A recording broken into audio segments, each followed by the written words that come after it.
আমরা কোথায় যাচ্ছি? মাছ ধরতে। দেখি কি পাওয়া যায় আজকে। আজকে একটা ব্লগ তৈরি করবো সত্যি। চল তাহলে যাওয়া যাক নাকি?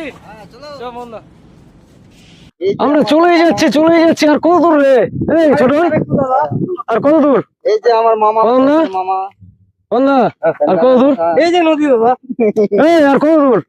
আর ওই কিছু দূর আছে। আচ্ছা ঠিক আছে, চল চল চল। বাপরে, জঙ্গল পেরোতে পেরোতে মাথা খারাপ হয়ে গেল। জায়গাটা এমন জায়গা, বাবলার গাছ আর প্রচন্ড বাবলার কাঁটা। তো ভাবছিলাম আসবো না, তো আজকে ছুটিতে আছি, তাই জন্য আরো হঠাৎ করে এসে গেলাম। কারণ বলছে সব চল ঘুরে আসি, তো ঘুরে আসলাম। তো নদী তো এখানে নেই, কারণ এবার নদীতে স্নান করতে পাই না আমরা। তো ভাবলাম নদী যেহেতু আছে, সে তো আমরা এসে পড়েছি ফাইনালি। এখানে আবার একটা মন্দির দেখা যাচ্ছে, আর এগুলো তো জলে ভরা থাকে এক সময়। তো এগুলো এখন মানে জল শুকানোর কারণে পুরো মরুভূমির রকম পুরো বালি বালি দেখা যাচ্ছে। তো আমরা ফাইনালি এসে পড়েছি। চলো নাই রে ছোটন, আয় আয়। এই যে জল আছে, আছে সামনে আছে। এই যে এই চলে এসছি আর কিছুক্ষণ।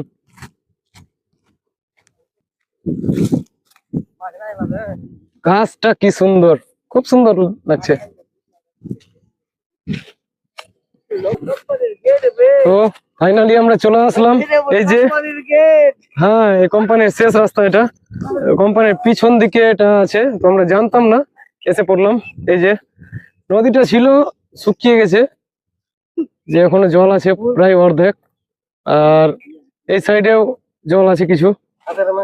এই যে আমাদের পিছনে এই সাইডে কোম্পানির শেষ বাউন্ডারি এটা, তো আমরা জানতাম না, তো তবুও আবার আসলাম। জল প্রায় আছে ম্যাক্সিমাম। কতটি জল হবে বন্ধুরা? তো আমরা চলে এসেছি ফাইনালি নদীতে। তো এই যে অনেক বড়টা একটা নদী।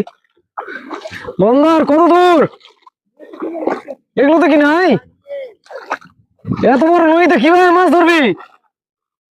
আরে বন্ধুরা, এত বড় নদীতে কিভাবে মাছ ধরবি? জাল।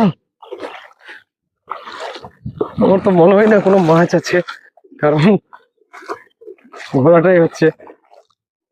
দেখি কি পাওয়া যায়। জলটা খুব একটা ভালো নেই, তবে জঙ্গলের মাঝখানে একটা নদী গেছে মানে জীবজন্তুরও খুব সুবিধা হচ্ছে।